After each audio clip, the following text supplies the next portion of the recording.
وہ یہودی جس نے قرآن کریم کی تفسیر لکھی اور پاکستان کا پہلا پاسپورٹ بھی اسی یہودی کو دیا گیا۔ معزز دوستو، یہ کہانی ہے لیوپولڈ وائس نامی یہودی کی۔ یہ جولائی سن 1900 میں ایک یہودی خاندان میں پیدا ہوئے۔ ان کے خاندان میں مذہبی تعلیم کا ماحول تھا۔ بچپن سے ہی وہ بہت ذہین تھے اور کم عمری میں ہی کئی زبانیں سیکھ چکے تھے۔ نوجوانی میں انہوں نے یورپ کی تعلیم حاصل کی، مگر دل کا سکون کہیں نہ ملا۔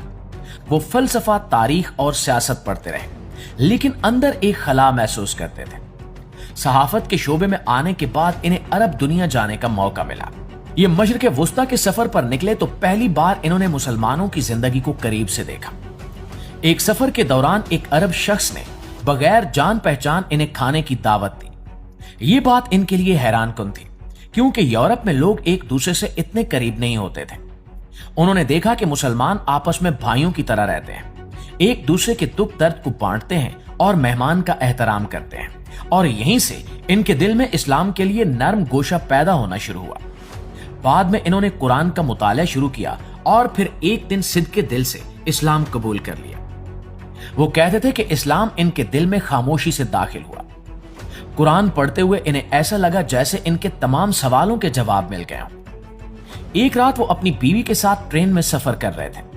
انہوں نے دیکھا کہ ڈبے میں بیٹھے لوگ ظاہری طور پر امیر اور خوشحال تھے، مگر ان کے چہروں پر سکون نہیں تھا۔ گھر واپس آ کر جب انہوں نے قرآن کھولا تو سورۃ تکاثر کی آیات سامنے آئی، جن میں دنیا کی لالچ اور آخرت کی غفلت کا ذکر تھا۔ وہ یہ آیات پڑھ کر حیران رہ گئے۔ انہیں محسوس ہوا کہ یہ کتاب انسان کی لکھی ہوئی نہیں ہو سکتی، کیونکہ اس نے صدیوں پہلے آج کے دور کی بیماری بیان کر دی تھی۔ ناظرین، اگلے ہی دن وہ برلن میں مسلمانوں کی تنظیم کے پاس گئے اور اسلام قبول کر لیا۔ اسلام لانے کے بعد ان کا نام محمد اسد رکھا گیا۔ عربی میں اسد کا مطلب شیر ہوتا ہے۔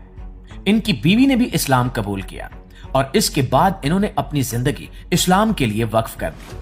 وہ مکہ اور مدینہ میں کئی سال رہے۔ وہاں انہوں نے عربی زبان سیکھی، قرآن، حدیث اور اسلامی تاریخ کی تعلیم حاصل کی۔ ان کی ملاقات شاہ عبد العزیز اور شاہ فیصل سے بھی ہوئی۔ وہ عرب دنیا میں بہت عزت کی نگاہ سے دیکھے جاتے تھے۔ محمد اسد بعد میں ہندوستان آئے، جہاں ان کی ملاقات شاعر مشرق محمد اقبال سے ہوئی۔ علامہ اقبال نے انہیں مشورہ دیا کہ مسلمانوں کی فکری رہنمائی کے لیے کام کریں۔ محمد اسد نے اس مشورے کو قبول کیا اور اسلامی فکر پر لکھنا شروع کیا۔ انہوں نے عرافات نامی رسالہ جاری کیا اور صحیح بخاری کا انگریزی میں ترجمہ بھی شروع کیا۔ ان کی تحریروں میں اسلام کو ایک مکمل نظام کے طور پر پیش کیا گیا۔